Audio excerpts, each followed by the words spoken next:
საქართველოს პრეზიდენტმა საარჩევნო რეფორმასთან დაკავშირებით დაგეგმილ ცვლილებებზე ინტერპარტიული ჯგუფის წევრებთან შეხვედრა გამართა.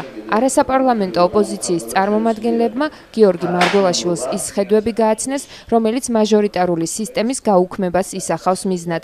პრეზიდენტის ადმინისტრაციის ხელმძღვანელის განცხადებით, საარჩევნო კანონმდებლობა დასახვეწია და ცვლილებების პროცესში პრეზიდენტიც იქნება ჩართული.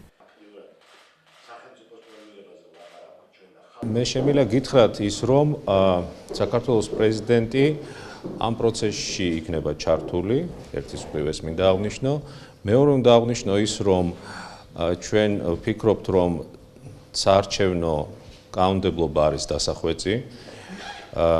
უკვე დეტალებთან დაკავშირებით დღეს ბუნებრივია ვერ ვისაუბრებ.